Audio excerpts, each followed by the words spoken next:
All right. So I'm hearing my voice. So some of you who are in the classroom turn it down or the audio down. And then I won't have that reverb. Okay. I keep hearing it. Is that? Oh, okay. I don't hear it anymore. Fantastic. Okay. So tonight, focus. I want us to think about bearing capacity, right? And as we talked about last week, you know, the ability to bear, the ability to carry a load. And when it comes to buildings, as we talked about last week, buildings sit on the earth, right? And it's really the earth, the soil of the earth that supports the buildings, right? So the soils provide bearing capacity. Now, soils is a very universal term. There's all different types of soils. You're probably recognizing that in your studies. It's not just as we kind of think of dirt, you know, the more common dirt, you know, we pick up some dirt and we run it through our hands and it's dirty and there's some rocks and there's some brown soil in it. But it's much more complicated when we get a little bit deeper in the earth, because as buildings have to be built and they carry the great loads. Typically, the upper layers of the earth, topsoil, the peat moss, I think it might be, if you go to the uniform soils classification table, you know, stuff that's up towards the surface of the earth, it really is just material that's decaying, has really no structural value at all. So the soils, as we get deep in the earth, are going to be responsive to generating a bearing capacity that's going to, you know, carry the earth. And so the important thing I want you to think about, and this is pretty construction management stuff, is that what is the translation, right? What is the translation from the load of the building down into the earth, down into the soils, as we're calling it? And that translation, right? The weight of the building, the load of the building down into the earth has to be translated through what? Well, it's the foundation, right? You'll see this term often, foundation. The foundation is common, as the buildings and the load of the buildings need to be dispersed and transferred through what predominantly are concrete foundations, right? So we look at foundations as being made of concrete, and as we'll come to find in this course, they're also kind of built to hold together and to provide support to the structure through this material called rebar, which is steel, right? It's the long, circular, kind of very small diameter pieces of metal that we string through. We would actually string it through, but that the concrete, it's within the concrete as prior to when we build our molds for the concrete, we set the rebar and then we pour the concrete over the rebar that makes it and sets it and creates kind of that strength within the concrete itself, obviously, so it won't break apart. So these, I mean, it's not a lot of terms. It's pretty straightforward and not, I think, terribly difficult for us to have the recall to kind of understand how these relate. Being that this is a materials and methods course, right? I focus on these pieces here because they do speak to material, the soils, to a certain extent, the concrete as a material that makes up the foundation. But at a higher level, you've got the translation of the weight of a structure through the foundation that then is kind of transferred into the soils. And so that's kind of what I want us to keep in mind. I think there was a depiction of a, and I didn't post it, but I don't know if you have access to it. If you recall, there was a building that I showed kind of translate into a foundation load, then into the soil. That's the idea, is to be able to understand how that works. And we do so because we understand bearing capacity as it relates to the soil. And as that bearing capacity in the soils kind of create a value, that value then is supported by the foundation, which then translates that load of the building into that soil, hence through the understanding of the bearing capacity of that soil. So let me get rid of this. I don't know why this turned on, but it didn't. And so when we talk about that, you're going to see this in the video that I have as the first assignment. And you have the weight of the load. And the weight of the building, I'll call it weight or load of the building, right? It's a downward, what we call a force. You know, in the springtime, take a class called Understanding Structural Design, I think it is, or Design of Construction. And we talk a lot more about this element of what is a force. But the force here is a weight and load. And as we all know, gravity brings it, you know, coming down into, you know, going to the center of the earth, right? Everything is being drawn to the center of the earth. So the weight of the structure is being drawn. That weight then has to be carried, as I was mentioning, by an element of that we call the foundation. And so here, the foundation, and I'm just drawing it as what would be like a pad, right? We'll call it a pad. Sometimes they call it a footing as well. So a footing or a pad, and this is kind of a view from the side. If you were to look top down, as looking at it from what would be a plan view, what we're learning, of course, in our plan reading class, it would kind of, you know, I'm looking down on this pad, and this point here is the point of my arrow right there. It's just going straight down into this pad. And that pad here translates that force, that weight, and that load, right, into the soil. And I'm going to represent the soil here as red, right? Soil is going to be all around the pad. The soil is the red.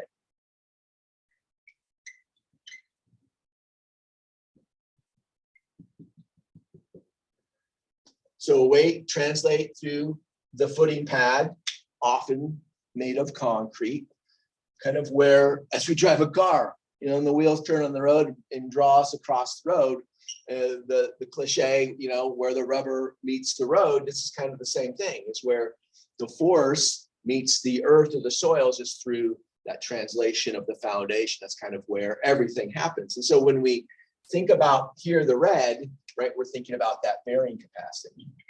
So it has a capacity to bear, a capacity to carry that load. This load obviously is going to be always different.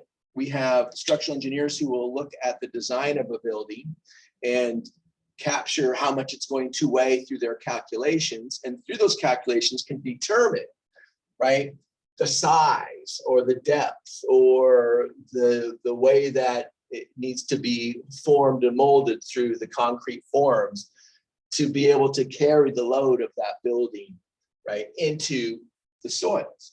So the red is the soils, that's the bearing capacity, right? We've got here, the green is our footing pad. That's our translator, right? That's the concrete that's then carrying this load, which is the blue, right? The weight of load, right, down into the earth. So when we do the study that you're going to have in that first activity in the module, you're going to see me again do a lot of instruction, but I'm going to actually go through with you in detail the way that you would go about and analyze. And it's going to be foreign to a lot of you. I get that. I'm kind of giving you something a little bit more complex at this stage of starting your construction management studies than you would get normally, because this would be something we might talk about in the spring in our structural class. Nonetheless, I'm going to go through the solution. So there's nothing really for you to have to craft in terms of an analysis or do any math. I'm going to do all that for you step by step. The assignment's going to have you basically model, emulate, and imitate what I want you to do, which is, I believe if you go to the workbook, it's one of the assignments in the workbook.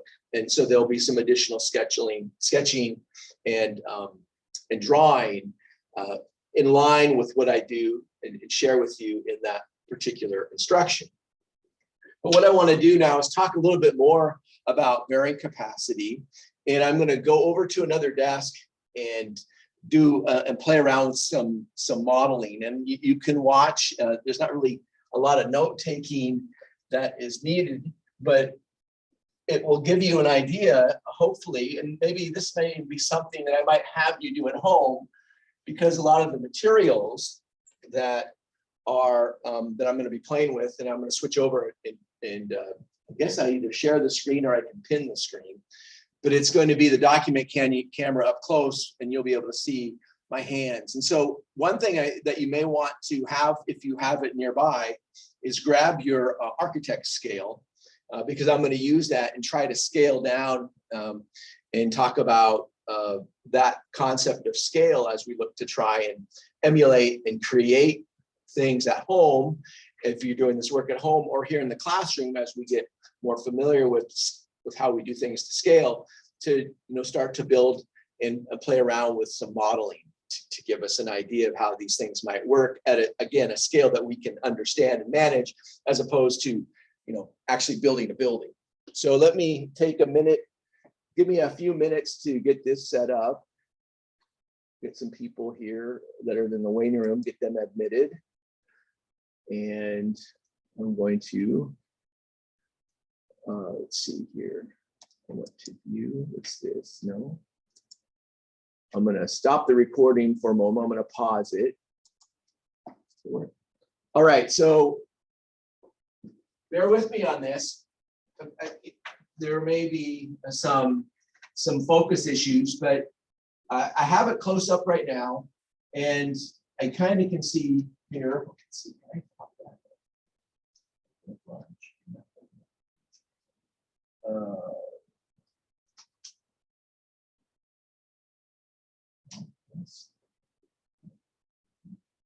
All right, I guess not. Okay, anyway, so got my scale. Everyone should see the scale. And what I want to do right now, just for kind of a subset, just to step away for a moment from Construction 160, is that as you can see here, I have the architect's scale, and trying to line it up here so you can see it.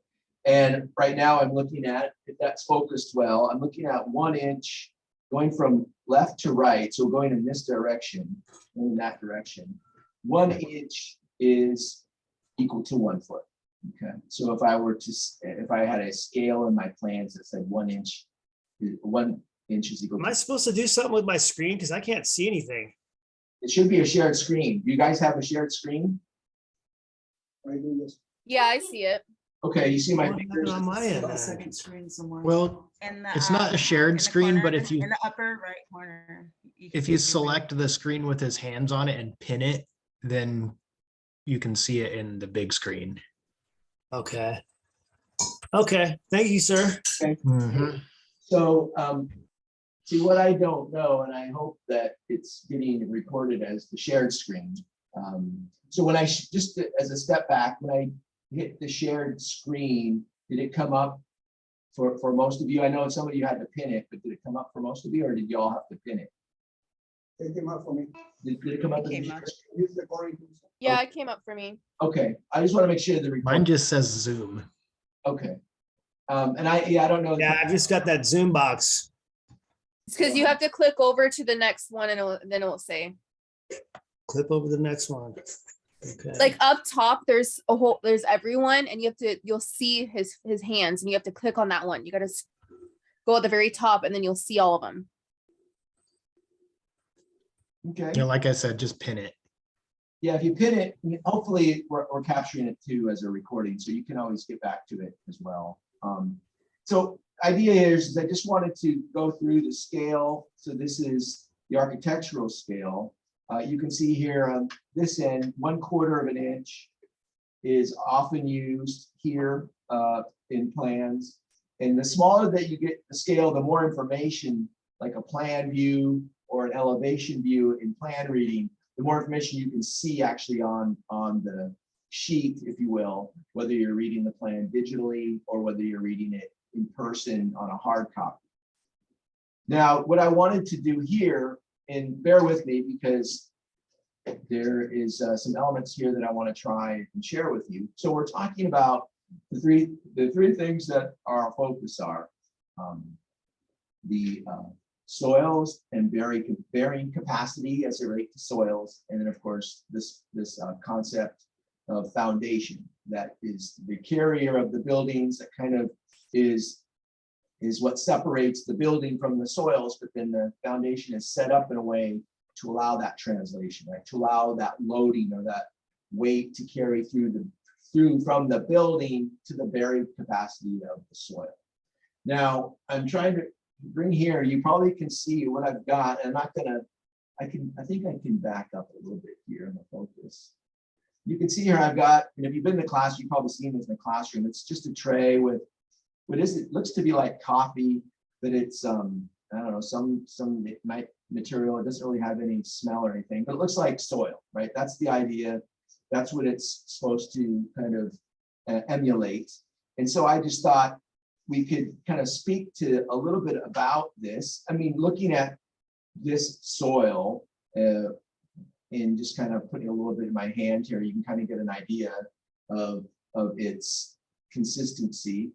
At a scale, let's say of, if I find a chunk here, let's see if there's a chunk here. One of these chunks could be almost, a quarter of a quarter. So if a quarter inch is 1 foot, you could almost see that this could be a fairly large boulder at scale. And so the idea then is, certainly when we look at what I'm doing here now, that we could develop or create a scale that will allow us to kind of get an idea that at a larger presence or larger scale, here I'm excavating with my fingers, but that we would be able to kind of get an idea of depth, of what might be at scale here, a quarter inch. If I find my quarter inch scale here, there it is right there. It's upside down to you, but you go like this, quarter inch scale. It's almost like I could get a depth here, or at least get an estimate of the depth. So that's quarter inch is 2 feet. That's roughly 2 feet, right? I could come in here and 2 feet. That's probably about what the depth is of this scale of what I have here. If we go a scale of a quarter inch equals 1 foot, it's probably about 2 foot depth here, or 24 inches of soil that I've kind of removed and excavated. Now, this soil that I've kind of moved out of the way and gotten to the bottom of what would be our bowl here, we could arguably say that as we've removed some of this outer layer, which earlier I was mentioning, is probably material that will someday become soil, but it's much more, I guess, organic material, which really has no bearing capacity at all. But we have to, extract that or remove that to get to a level within the earth to find a soil. Again, a soil similar to what you've been reading about in the unified classification system, that has bearing capacity. Some of you, if you have your textbook, they're readily available. I can't remember what page number it is, but it has the allowable foundation pressures in pounds per square foot. If you recall, I think there was bedrock that had a 12,000 pounds per square foot minimum, and then there was the other types of soils that were described in the far left column, and then in the next column over gave us a capacity of like 4,000 pounds per square foot maximum, 3,000, so on and so forth. That table is going to be part of what you'll see in the video blast and instruction of the first task activity for this week related to the bearing capacity. So you'll see the use of that table and how we use it to do the analysis within the assignment. So here, what I'm trying to do is just kind of get us an idea, because we'll be using the scale moving forward, not, like this, where we'll be measuring certain items at scale, and then maybe modeling or building something simple using, glue and different ways to, piece things together that get us to relate to and think about how some of these items might be working. So now that I've here, if you can see that, now that I've kind of excavated and created some space, I'm going to take what scale that we've generated here, and I'm going to do my best. And I don't know if you can line this up, but here's our scale, and I can't really get down, but I can get down fairly close. But you can see where I've excavated down to what would be our soil that has a capacity to bear our footing or our pad. It looks to be, if you guys can see that, and I can't see it off of my scale, but looks to be from my thumb, going from my thumb or between my thumbs here, looks to be like about six feet. Is that fair? 6 feet. And then that would be from here to here. And if I kind of do the same thing here, I could almost roughly say that that's about 6 by 6. So we have like a 6 foot by 6 foot pad. That's huge.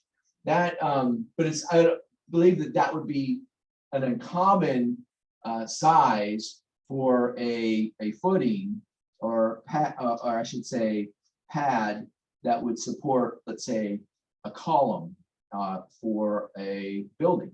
So let's have some fun here and let's see if we can create that column. Or I said it's 6 foot by 6 foot, but let's maybe make it a little bit smaller so we can, at least in a construction project, if you see what I've done in terms of the excavation here, as I take my fingers and kind of move the earth back to get down to the level where my structure is going to be setting on this soil. We do want to probably create a footprint larger than what we build, because we need space around our footprint for our workers to get in there and build the forms for the concrete, right? You've got to be able to maneuver. You can't just build to the exact dimensions of what's in the plans, because you've got obviously crew and workers in there to be able to do the work. So I know this is roughly 6 foot by 6 foot per our 1/4 inch scale. Maybe we want to reduce it. So what I'm going to do is I brought some Play-Doh, right? So you can see here, I got some Play-Doh. I just pulled it off of out of the package. I didn't really manipulate it or do any work to it. But just looking at it in and of itself, I could probably take my scale and, how wide is, if I were to use this as my footing or my pad, how wide is it? Well, it looks like it's probably about, you guys tell me, it's that if I scale this correctly, it looks like it's about 3 foot 6 inches. Can you guys see how I got that? Can you see that okay? Yes, you can see it. If I bring it up a little bit closer, can you guys see that? I'm trying to get the width of my footing, and I'm taking the 3 foot mark because I'm reading left to right. It's a 1/4 inch scale. Where does it land inches wide on my scale? Do you guys agree that it would be 3 foot 6 inches? Yes. Okay, so I'm gonna keep that. I'm gonna keep that width. Now, as I look to where I want to place it, here, I want to, it's probably not going to be the full 6, but I want to find a depth here. So we've got 3 foot 6 here. Let's go ahead and take our scale. I'm going to kind of flatten this end of my Play-Doh just to do my best to try and give it a vertical so we can measure it. And if I take my scale and again, measure it, there's 6 foot right there where my thumb is. You guys can see that. There's 6 foot right there for that. We could go 5 foot, or we could go 4 foot. Let's go 4 foot. So I'm gonna have a 3 foot 6 inch by 4 foot, about where my thumb there is where I'm going to break and cut my footing. So I'm just gonna take my scissors, try to cut it here without cutting myself. And now I've got my 3 foot 6 by 4 foot footing or pad. I've been kind of calling them both. I'm trying to square it off here. And that we will maybe here in the next few weeks talk when we talk about wood. This would be concrete, and this would be formed using wood as forms that would create this square. So now double checking at scale, I've got, let's find my 1/4 inch. There's my 1/4 inch. So I am 3'6" as this distance here, and then my other distance is going to be, it looks like when I snipped it, I took another 6 inches off. So it's square. It's 3'6" by 3 foot, wait. Yeah, there's 3 foot. So it's 3'6", maybe 3'4", but we're going to call it 3'6". We're not going to get too detailed here. Now, before I go further, I just want to ask everybody out there in Zoom land, even here in the classroom, thanks Rico for telling me that. Does anybody have any questions about how I use the scale and how I generated my little concrete pad or my concrete footing here? Does anybody have any questions about that? No, it's pretty clear for me. So Rico says it was pretty clear. How about out you there in Zoom land? Does that make sense? And how I used this architectural scale to create my pad? Now I know I have a surface area, right? Here's the surface area of my pad with my pencil here. I'm kind of saying, here's the surface area of where that bearing capacity of my building is going to fall upon this surface area. What we didn't talk about was the depth, right? We didn't talk about the depth of our footing. And so if I take my scale here again and come up here and look to scale the depth, what would be the scale? What is the depth of our footing? Can anyone want to give me an idea or an estimate? It's about 2.5 or So Yeah, 2'6", yeah. 2'6" depth. Okay. So 2'6" depth, and we've got 3'6" by 3'6" by 2'6" depth. Okay, so I'm going to set that down in our hard soil, right? We've excavated, we've formed the material, and now you can kind of see here where, we've created space to be able to build those forms. We didn't do that because we don't have the capacity right now, but the idea here is we've got a pad. Now we remove the forms, right? And then we go back and then we backfill, right? We go back and we put the dirt back around our pad. Notice that the pad still is bearing on our soil, right? This light soil that we've removed that doesn't have the adequate bearing capacity, we just have come back and looked and created what we call a backfill, right? We come back and go down around it. So we have a 3'6" by 3'6" by 2'6" deep pad or footing that will support a building structure. Now, what I wanted to share with you is that most often after you form and build a pad, there may be what might be a column or a wall footing that might be supported by this pad. Or it may be that if it's a residence, oftentimes in the construction of a residence, they'll do small little pads or similar pads like this, where they would support wood structure. That again would be if you were to go down into a crawl space of a home or a residence construction, often you'll see pads and you'll see them separated by wood beams that support the floor of a house. So you see this often in construction. Now, in our case here, as we're talking about bearing capacity, and we've just right now generated a translation of the foundation to the soils based on our model here with the Play-Doh acting as concrete, 3'6" by 3'6" by 2'6" deep. Now I introduce what we need to, a column needs to set into that, right? So here I have a column, and if I were to take our scale for this column. Looks like this column is going to be, let's see, how many inches? Looks like 12 inches, 12 plus 6 is 18, like an 18 to 20 inch column, 20 inch column. So we have a 20 inch column, it's square, right? It's a square column. That's just a note there I put on myself, has nothing to do with our assignment, but it's a square column. So it's square all around, 20 inch by 20 inch column.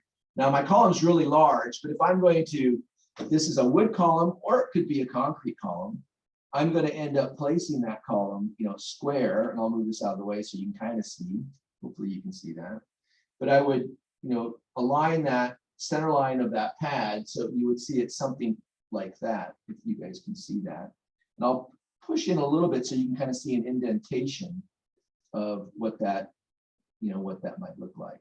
I don't know if that can be seen very well on your screen, but I'll push them a little harder. You kind of see the column and the indentation around the column here. I tried to center it, but the idea here is that force that I was talking about earlier on the lecture on the board, the whiteboard, that force would be coming down right at the center of that pad. But in our analysis, we review and see that force, even though that force is coming into that column, right? The column there is a 20 by 20 column going into that column. Hey, Jeffrey. Yeah. I think someone's in the waiting room. Oh, okay. Thank you. Sorry to interrupt you. Right. I can let them in. Thanks. Right here. There. Thank you. Waiting room. Admit. Yes. Okay. Thank you.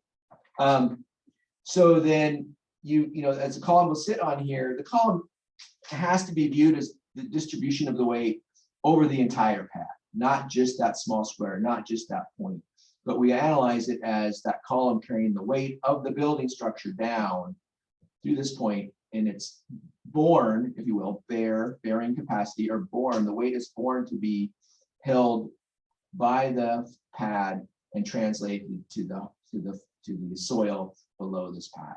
Okay, so I wanted to give you the kind of that visual. Sometimes you can't always capture that on the whiteboard, and this visual could be helpful.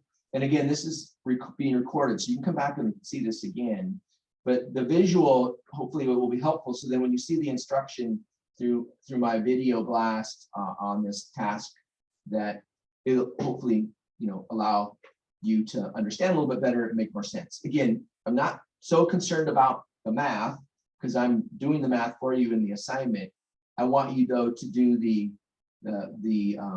sketching and the drawing to kind of reinforce this instruction here through the video, as well as what you will witness and view in the video blast. Okay. Does anybody have any questions? Does that help at all? I know it's a different way to teach, kind of different instruction. I just wanted to make sure that everyone can kind of get a sense of what and how all these materials kind of relate to each other. And so I thought doing something like this might be helpful. Was that okay? Definitely. Okay, good. So I will remember our little activity here today and maybe draw something up, and might be something that we could use in the future, just not in terms of giving you any quick quizzes or tests or anything like that, but just to reinforce our analysis later on when we do maybe a review of what we've learned in the class. So great. Well, that was the demonstration in the presentation there. I'm going to go and pause on the recording. I want to take a 10-minute break. So everyone get up, stretch, take a 10-minute break. And then when we come back, we'll be introduced to the new material, wood, which I think all of us are very familiar with, but then we're going to be thinking about wood in different ways as it relates to construction and construction management. All right. So, all right, everybody, go take a 10-minute break. It's 6:54, so come on back around 7:05. Cool, thanks. All right. Jeff, I know you were talking about like popsicle stick and stuff. I have a model house.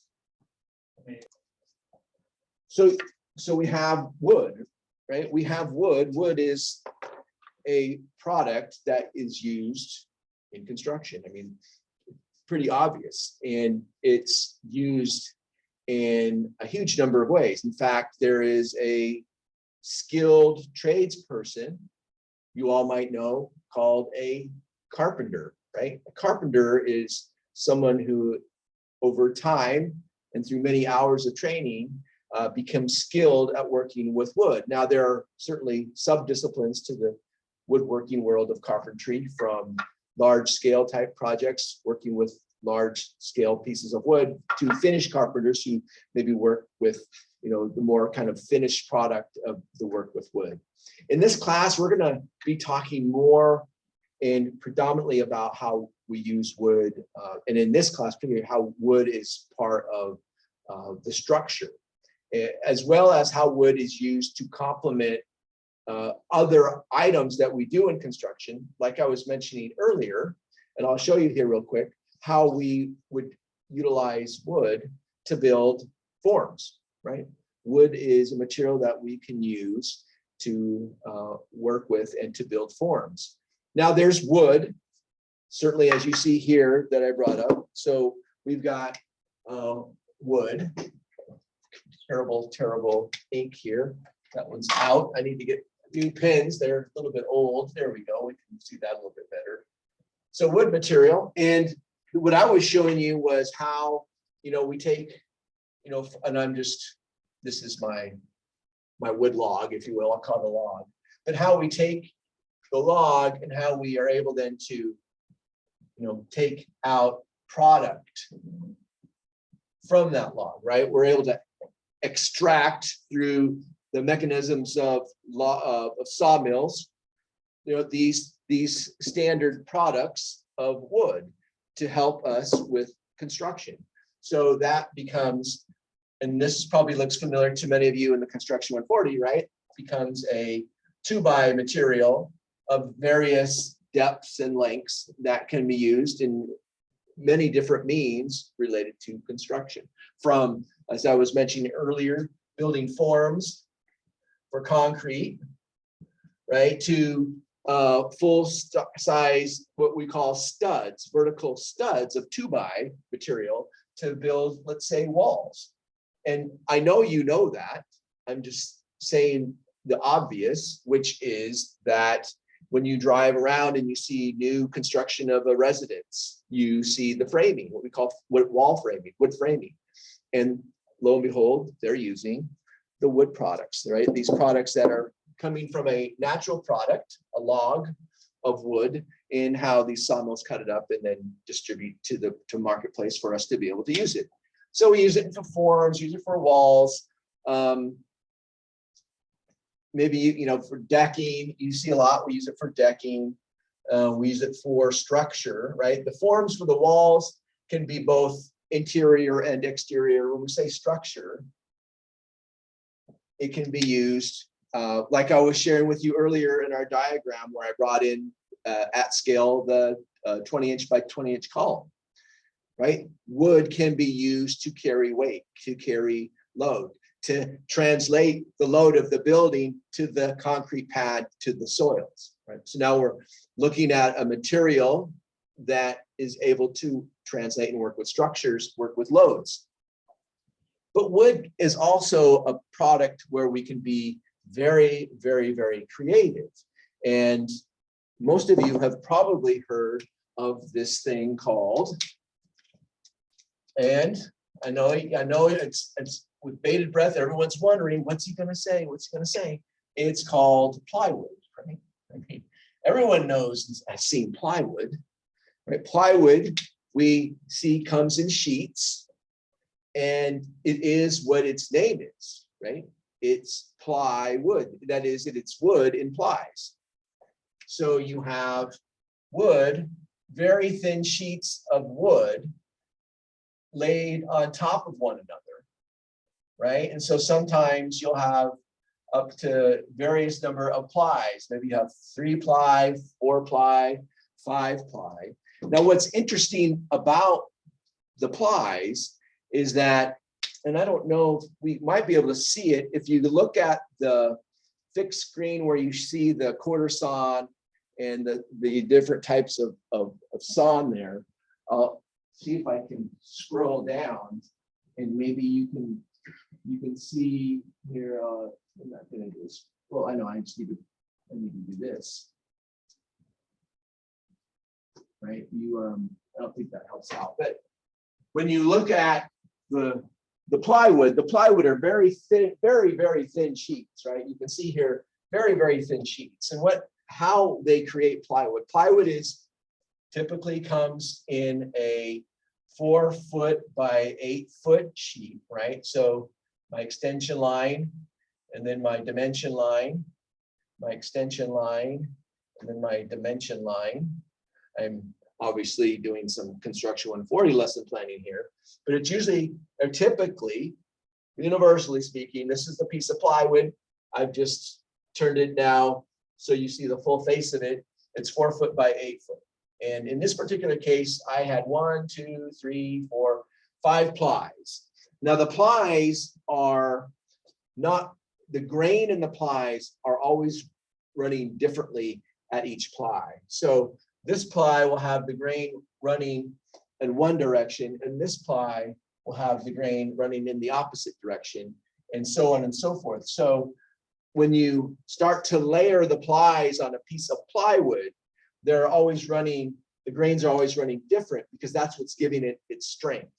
If you can imagine, if all the plies were running along the same grain, then it wouldn't have the structural strength that is necessary to act in its capacity as a piece of sheathing or as a floor board or wherever it is that you might be applying that plywood. Now, when you get into the reading, I mean, I'm kind of glossing over more of the technical aspects of what plywood is. So I want you to read about plywood. As boring as that sounds, plywood is interesting as we think of it as a material and how it's put together. When I first started in construction management, one of my very first jobs was I worked for a company, and some of you may have heard of this company before in your construction years of experience, those of you who have industry experience. I worked for a company in the early 90s called Plywood Supply. They're a really big outfit out in Kenmore. So if you drive Lake City Way and you're heading out to Bothell, you'll drive by it. And it's a really good company. Back in the 90s when I worked for it, I think it's probably doubled its capacity. And I will try, it would be a great field trip to go visit with them. It's a family-owned business. I don't know if they would remember me because I think I was young, and I think they might have fired me. I might have not have been a very good worker, but I learned a lot about plywood. I found it very interesting. And they not just have plywood, but they have other products that are wood-based products that I'm going to talk about here shortly. But the idea of plywood, when I was there, I got the chance to go to see how plywood was made. Now, I know in the textbook, it's going to talk to you about how plywood was made, but as you remember earlier tonight, I made a log, right? And that log has, the concentric rings. And when you are looking at the one picture where I had the log and it showed you the quarter sawn and all the different types of saws and how you can see where the pieces are coming out of the log, I just think that's really interesting. And it does impact how the wood behaves in a construction application. But now look at the log, and I'm going to remove the rings of the log. But when you look at this, how do they make plywood? Well, again, I'm not a real technical, and I'm using language that you would use and how you would describe something like this. So I'm not using this in any technical way that I'm an expert knowing about plywood, but I'm just going to share with you how I saw it and how I thought it was super interesting. So they have like a blade. And so here's a log.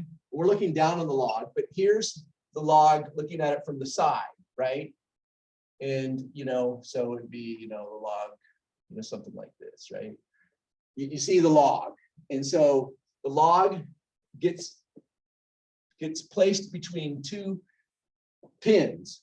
So, when you're rolling dough, Caitlin, you've done this, right? When you're rolling dough and making bacon and doing all the great things that you do. Yeah, I remember. Yeah, as a culinary artist, right? Yep. Mm-hmm. Well, that log, right, Or it's like when you're eating corn, right? You put the two things on each side of the corn and you're eating, and you know, when you eat the corn, you're rotating it, right? You're eating the corn and you're rotating. That's kind of what's going on here.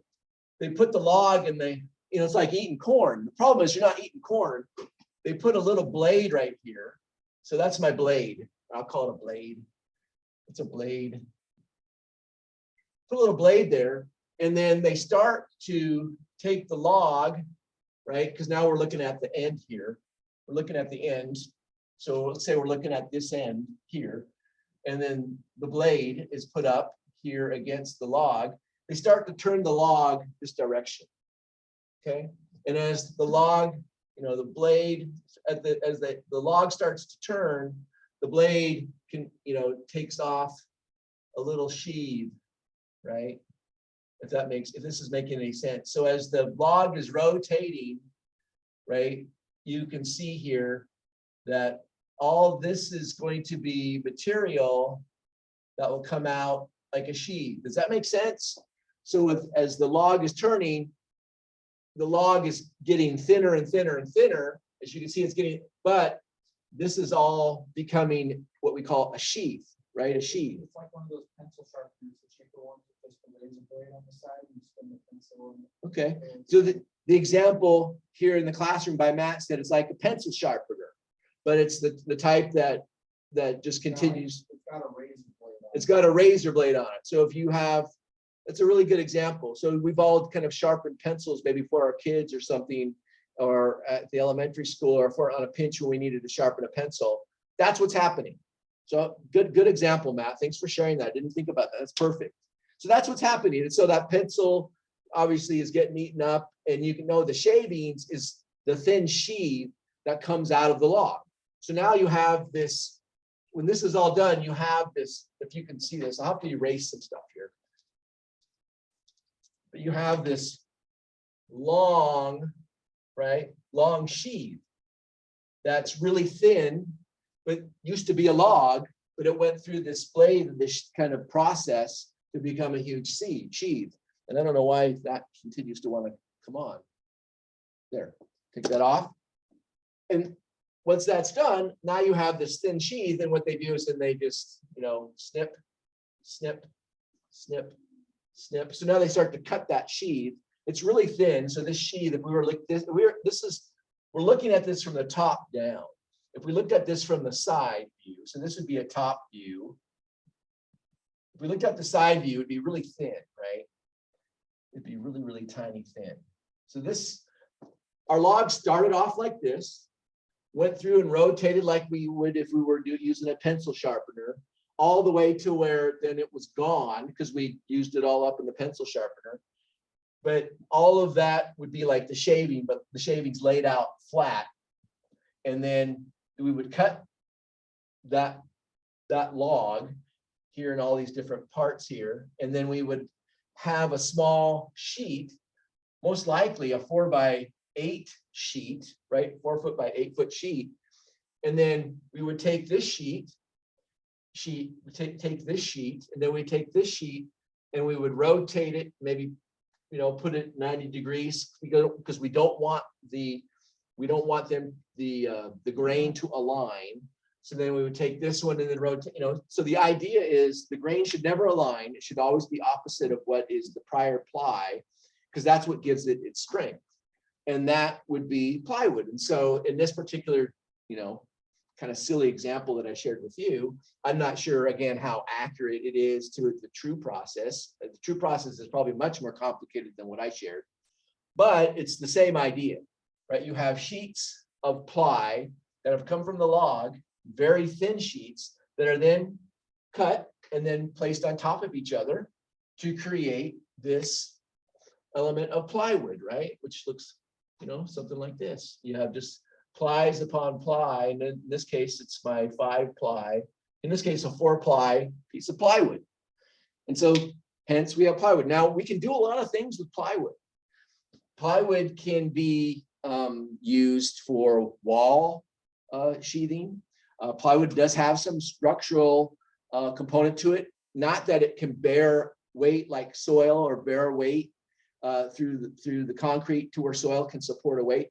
It's not very good at that because it's so thin, but on a scale where it's placed vertically, right? So when it's placed in a vertical wall, like you see plywood up on a wall, it provides a lateral strength, right? So it allows the wall to stay not, you know, how walls might tend to want to kind of fall over in that one particular direction. If they have lateral stability with a piece of plywood, there is no way that it will fall over along the line of the wall because this plywood gives it that stability. Plywood can be used for floor. Usually on the floor, they use plywood that has a large or number of plies to it. So for example, really good floors will have like, you know, what we call an 1/8 of an inch plywood that has a number of plies to it, but really gives it a solid floor. I mean, unfortunately, I live in kind of I bought a spec home that was speculative, right? So it's probably not the best construction material used on it. And they have squeaky floors. And usually when you have squeaky floors, the plywood probably wasn't installed right, or they didn't, you know, put it in with the way that's supposed to be industry standard, that they were rushed or something. But it's very annoying. And I know it can be fixed, but it's just something that I'll fix later. But it can be used on the floor. And the whole point is plywood is used on the floor, it's used on the walls, it's used at roof decking. I mean, it's used all over the place, but it's a very, very important material. And of course, based on our subject matter tonight, it's wood-based. So plywood is very important. So we talked about wood logs, we talked about the natural material that can be extracted from wood based on, you know, the mechanisms that they have at sawmills to give us what we call 2x material, 2x4, 2x6, 2x8, 2x12, right? We'll get into that and you'll get to learn more about that as you get into the program. Then from what would be the wood products like studs and like 2x4s and whatnot, we move into plywood, right? And I kind of went through in a very, very rough sort of way without great polish how plywood is generated and how we make plywood. And it is what it is what it is its name. It's ply with on top of each other, plied wood to create like a sheet. And that sheet, I want you to remember, is most often, universally speaking, 99.9% of the time, going to be 4 foot by 8 foot. Okay, those sheets come when you go to Home Depot. You say, I need a 3/4 inch plywood because I'm building a wall. And the salesperson will say, so you need it in a 4x8 sheet, or do we need to cut it for you? And you'll say, oh, I just need it in a 4x8 sheet. That's the standard, right? And they'll say, yep, that's the standard. So you get plywood in 4x8 sheets. And like I said, it comes in all different shapes and sizes in terms of how it's used, right? Because you can cut the plywood and make it fit certain areas. When I worked at Plywood Supply, there's specialty plywood for formwork, right? So we've all had Jello, right? We've all know, most of us have made Jello, right? And or we've gone to a dinner where there's been Jello, and Jello, usually really fancy Jello, there's molds, right? You have to pour the mixture of Jello into a mold, and then the mold over time, I think you put it in the refrigerator or someplace cold or whatever, the mold over time will make the shape of the Jello, right? That's concrete formwork, right? We build the molds out of wood, we pour the concrete into those molds, and it takes the shape of the foundation, right? It takes the shape of whatever the foundation shape needs to be, of course, to support the structure. We have specialty plywood that allows us to be able to do that. And a lot of that specialty plywood is held in place by natural wood product, right? So a lot of what we do is using the wood, is using wood products. So now what's I think even more interesting, we talked about the natural wood and how it comes out of the log. We talked about plywood and how we cut the plywood and create the plywood sheets. Sheets are 4x8. We know the wood comes in 2x4, 2x6, right? And this is all stuff we probably kind of already knew just from our association with our experiences with construction in whatever shape, way, or form that you've had it. Some of you do it for a living, and so it's very familiar with you. Some of you, it's brand new. But you know that wood was often used in whatever construction experience that you've had. what's really cool today is now people are getting super creative based on the fact that we're more environmentally sensitive, right? Or insensitive, however you want to look at it. But really, we're more environmentally sensitive to making sure that we're utilizing materials appropriately. And utilizing materials appropriately is being efficient with them, right? We want to use the material in a way that gets the most out of it. And we don't want to abuse the growth of the material or use it in a way that's not going to, be effective as it relates to the many other things that are happening in our world related to, like, let's say, climate change and global stuff like that. That being said, the combination of plywood and wood, so I have a piece of plywood here somewhere, but you guys, I draw it on the board. You've seen plywood, and you see plywood, or you go to Home Depot or Lowe's, you'll take a look at it and you'll see the plies. You can actually see the plies and plywood. Now, we combine both natural wood and plywood. And I have an example. Oh, there's a piece right here. Thank you, Rico. So here's a piece of plywood right here. I don't know if you can see it in the camera, but it's a 4-ply, right? It has 4 plies and it's really tiny. I don't know if I can get it right up there close. You can count the plies, but you can kind of see the stratification, right? How it's stratified, and you can see the different plies. There's 4 plies in this plywood, and I think it's 1/2 inch. Looks like to be about 1/2 inch of the plywood's about 1/2 inch. Well, the combination, right? So going to use my recipe, my mixture recipe. If I were to take, if I could, right? If I could take this and I could take this and put it in a bowl and mix it all together, right? We have a combined mixture of these wood features, these wood products, to create and be innovative with a lot of different types of products in wood. And one of them is this product. I'm going to show it to you right now. It is called, what is an I joist, right? It looks like the letter I, right? All right, I'll get out of the way there, right? Letter I joist. I'm in the way there, but you can see that it's not an H joist. We don't use it this way. We use it like the letter I. So this is a structural piece, but if you look closely at it, I'll try and show you up here in the camera. Put my materials down here. Thank you, Rico, for finding that plywood. If you look here closely, oh, maybe it's this one up here. Do you see up on the top there how it's plied, right? You see kind of a ply there? Looks like it's kind of plied there. That is a, in this case, it's not, but there is that innovation where you have plywood used, plies used for this product. That is, plywood is a engineered product, so it's not natural like this product, but it's engineered where we put the plies on top of each other. So you have these types of products that are what we call pre-engineered products, where you have plywood on the top and the bottom, and then on the center part would be another piece of plywood, right? So you're able to kind of create products out of the engineered products that come from wood. And I find that extremely fascinating. And there's all types of pre-engineered, what we call engineered wood products that are super fascinating. And in fact, I'm going to give you a task this week that will have you, as we've been alluding to, using popsicle sticks and using some 2-scale artifacts that I'll have you go out to the dollar store to grab, along with some Elmer's glue, and have you build to scale your own miniature engineered wood product. Believe it or not, yes, you will be able to create your own engineered wood product. It's a lot of fun. And if you want to do it at home, knock yourself out. I'll give you the ingredients and the instructions to do that.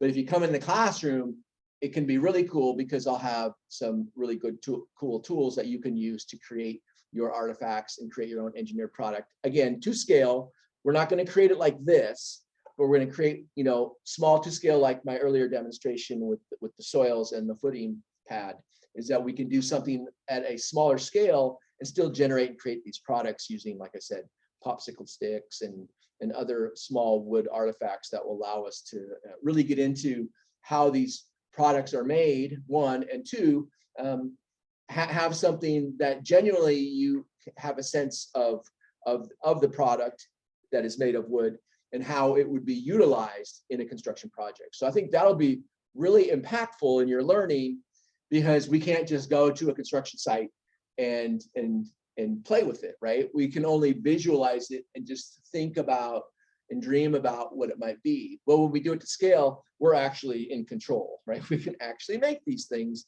and play within that scale. So it should be a fun assignment that I'm having. I don't have it posted yet, but I have what you'll need to be able to do it. And it'll be a low cost, low investment, probably less than 10 bucks. I don't think it would be too much. And if economics is a problem, talk to me, because I have all of that material here in the classroom that I'll put together a small kit for you, and you can stop by, pick it up, and work on it at home. All right. So that is kind of your quick down and dirty introduction to wood, right? Natural wood comes from the log.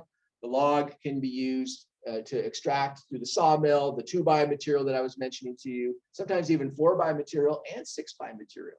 So logs, we can generate and create those natural products. Now, we also generate from wood the plywood. And so we went and I talked extensively about how we generate and create plywood. Hey, the one thing I didn't mention to you of a product that you may have seen and are familiar with, it's called oriented strand board, or chipboard is another term for it, but OSB. And so you'll see here of what we call here is the web. So this is the flange, this is the web. We'll learn that in structures class. We don't worry about that right now. But in the web portion, this piece here is called the web portion. You can see it's an oriented strand board, which is the technical term, but chipboard, right? They're chips of wood that have been glued together. Chips of wood that have been glued together with an extremely strong glue.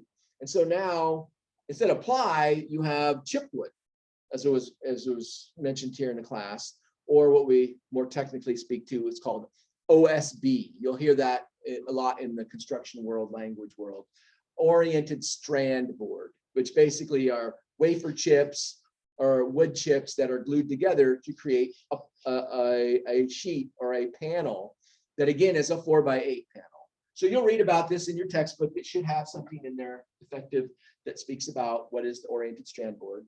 And that is, again, an engineered product. It's not natural, right? Because we have to add glue and we're taking chips from wood. So the wood chips are the natural piece, but someone was bored one night and kind of thought, this plywood stuff is great, but it's hard sometimes to get. Maybe if I just kind of smash up my own wood and get a really strong glue and create a little form that is 4x8, then I can have my own little sheet. And lo and behold, someone came up with that idea, and we have oriented strand board. And that's a pretty popular product too. So you'll see oriented strand board and plywood used and applied in the same ways, both on walls, more so on the walls than you would see, I think, attempting on the floor. Not to say that they won't use the oriented strand board for a floor application. Okay, so that's another thing that to be thinking about. But we talked about the sheeting goods and the plywood, and now you've been introduced to oriented strand board, and then the engineered products. The one product that I didn't introduce to you, if you give me 2 minutes, I'm going to give you a hint of what I'm going to be looking for from you for these kind of really cool at-home projects. So give me 1 minute, and then I'll be right back. I'm going to stop the recording for a second.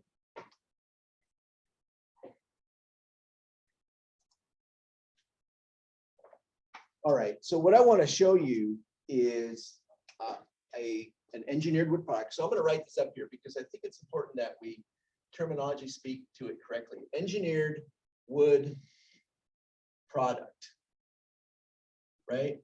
Or products. And I already showed you one. That was this engineered what they call an eye joist, right? So that's an engineered wood product.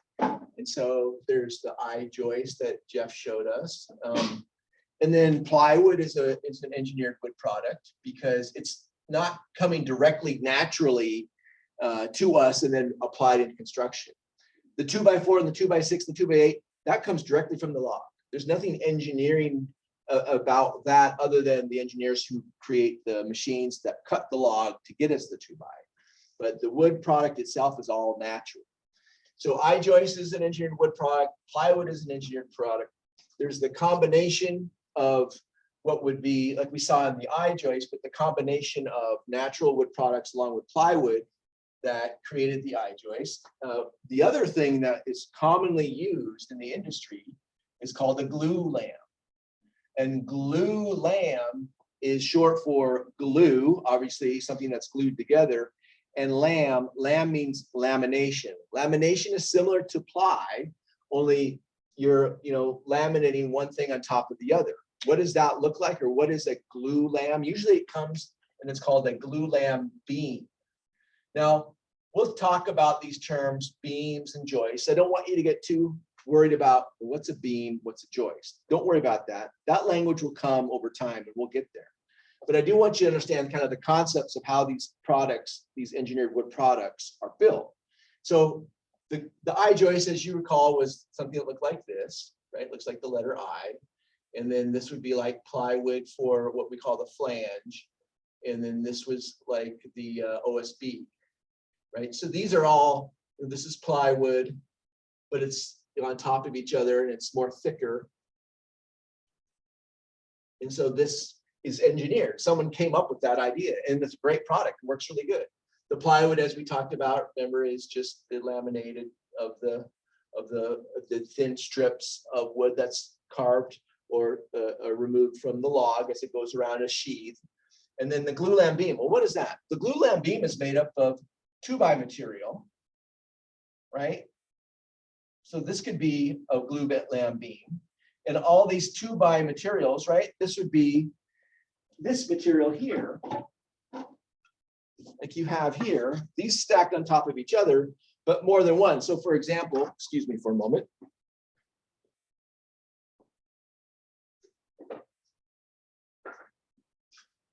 This would be an engineered wood product, right, of 2x4 material glued together. This is called a glue lam, right? So in fact, I'll remove one from below here. So we're kind of equivalent there, right? You can see that. So that's what a glue lam is that you have 2x4s, one on top of the other, and there's a glue, a special glue that pushes them together in a really, really strong glue, kind of like the oriented strand board glue. It's so strong that they can use it in construction. They're put together like this, glued together, and are really structurally strong to be used in a building. And so you can see here, I'm kind of emulating what I've written on the board, but that's what you have. Now, of course, they're not this short, they're long, like 8 foot, 10 foot, 12 foot, can be really any length because they're custom pieces that architects design, right? As we're learning Construction 101, the architect is the designer of buildings. They like to use glue lam beams because they're pretty. They're really nice looking. If you go and search online glue lam beam and check and click images in your Google search, you'll see all the beautiful artistic ways that this structural piece can be used. Now, again, this is a engineered wood product, a glue lam beam. So what's really cool about this? Well, I'll show you, because you're going to be able to build your own glue lam beam. You're like, what? What's he talking about? Remember, we can at scale be able to do our own thing and build these products. And I'll show you how. Now, what I'm going to do right now is I'm going to go back to the camera where you saw my hands and where I did the earlier demonstration. If you want to pin that up and take a look at that, go right ahead. I'm going to move away from the screen here and do the same. Let's see here. I'm going to pause because I don't want all this. So now you should see, if you're going to where I have the textbook here, I wanted to share with you what will be a fun work that we'll do this week. Like I said, I'll give you the instructions to do it. I have the, what I do, there they are, the artifacts. Here we are.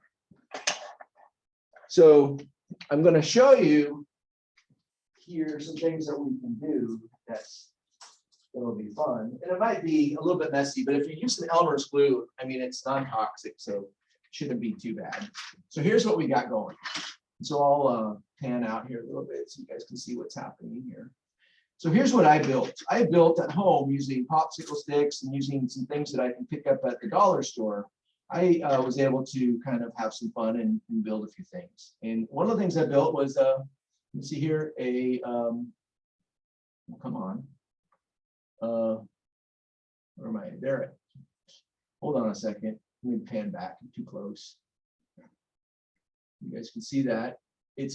I was able to build a glulam beam. And so what I basically did was I took these popsicle sticks here and cut the ends so they were a straight edge, and then was able then to take some Elmer's glue or wood glue or a glue that's not toxic and create a glulam beam, right?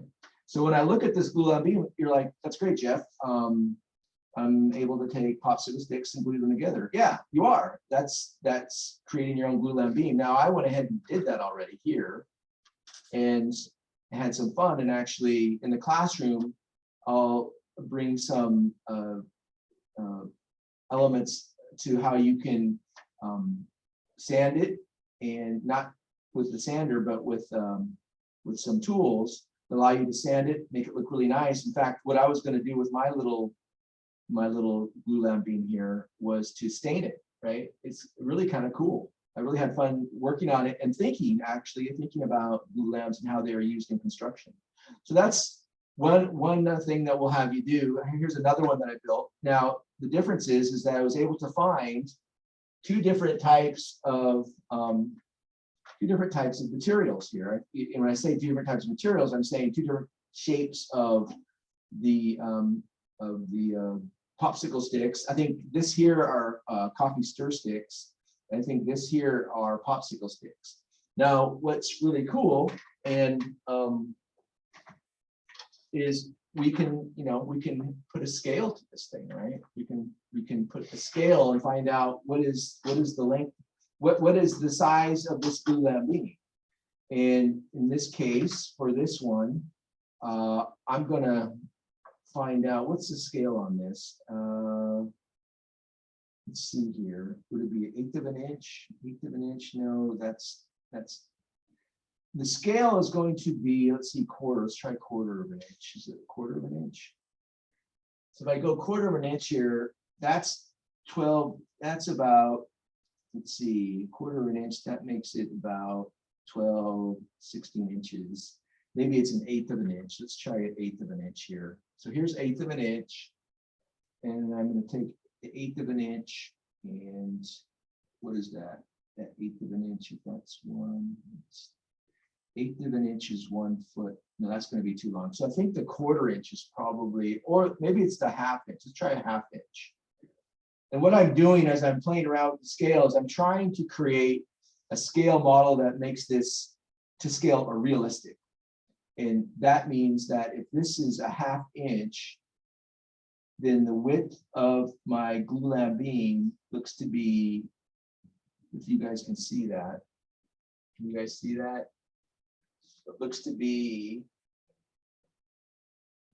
about 6 inches, about 8 inches wide, right? You guys agree with that? Can you guys able to see that? It's not very focused well there. There, 8 inches, yeah. They're about 8 inches there. So if that's about 8 inches wide, on a 2x material like this, a 2x 8 is usually a 7 1/4 inches. So to scale, this product that we're looking down on is a 2x8. Okay, so we could take that as 2x8. And now, how many 2x8s do I have here in my model?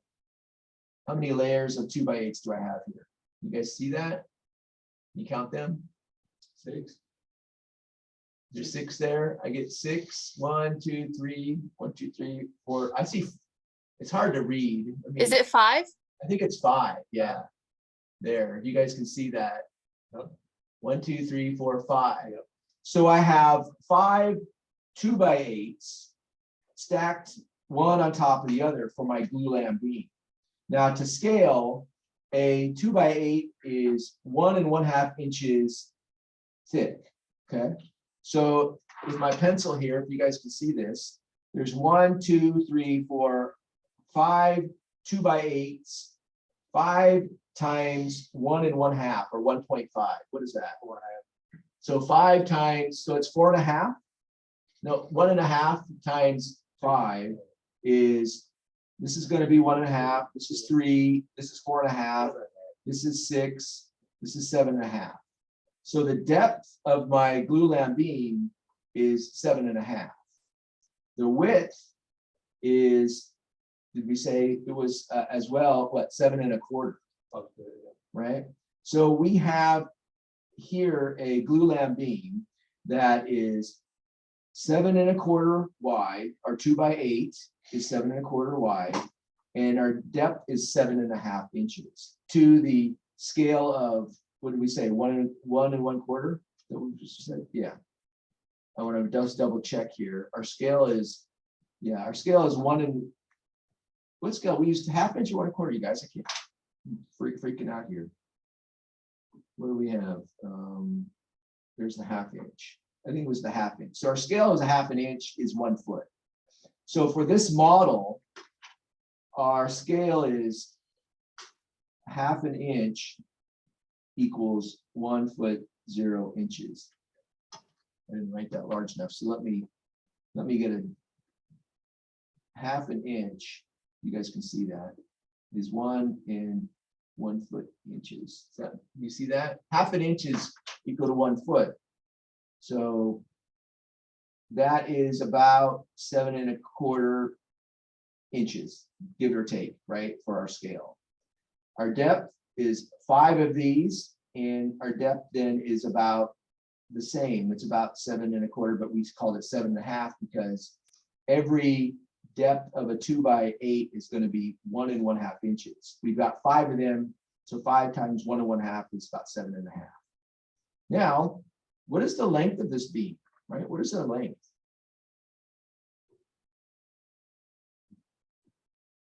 What is our length roughly?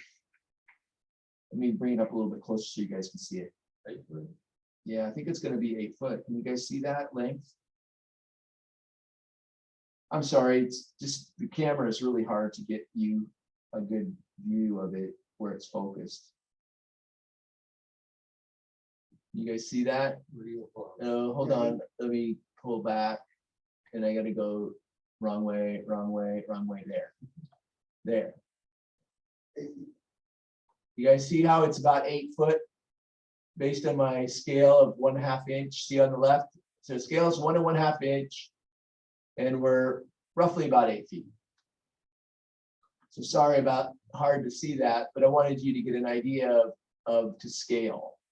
And you know, it's not a perfect glulam beam, but that's the idea. And I'm going to be giving you an assignment this week to put something like this together. And I'll have time in the classroom as well if you want to make an appointment with me to come in and build it, and I'll help you along. And should be fun. I've got all the things that you need in here. Again, if you want to do it at home, let me know and I'll put together a packet for you. I did another glulam beam here, same type of thing, only you can see the shapes are different and the type of 2x material is different. In this case, if this was a 2x8, right, you can see the difference in thickness of my 2x material. This looks like it's probably a 2x6 or a 2x4. And to scale, if I pick my scale up here and look at it, it looks like it's about 2 by, I think it's going to be a 2 by, that's 3 inches, 4 inches, 5 1/4, 2x6. So that would be a 2x6. And there, how many of these 2x6 is there? Can you count them?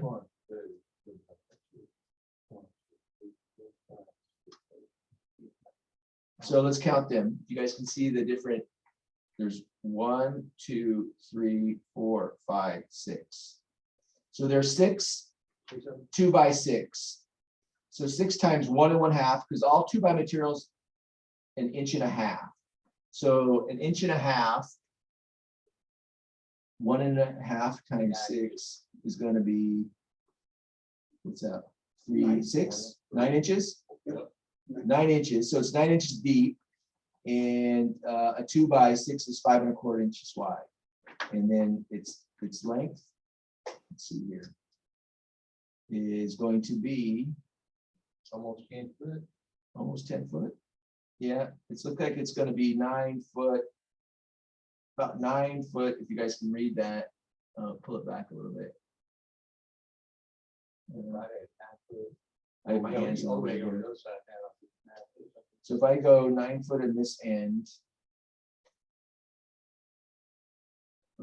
come this direction, 9 foot. Oh, come on, get back in the screen right there. 9 foot, 6, 7, 8. Yeah, I think you got it there, Rico. 9 foot 8 inches for that. And we said that was a 5¼ by 9 inch. Okay. So that's going to be the assignment this week. The surprise and what we'll think about in the coming weeks is this little doodad that I made here.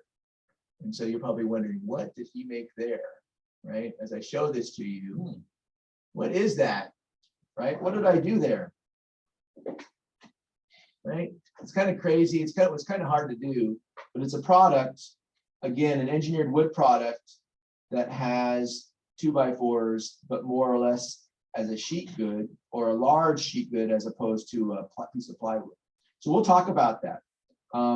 It's a new product on the market and being used more and more in something that I think you'll find very interesting. So that's kind of a teaser. What is that, right? That is a product to our scale that is now getting more and more use in our construction industry. Again, it's a wood product. What do they name it? It is called CLT. And it is a laminated timber. They call it cross laminated timber. And so you've got 2x4 material or 2x materials.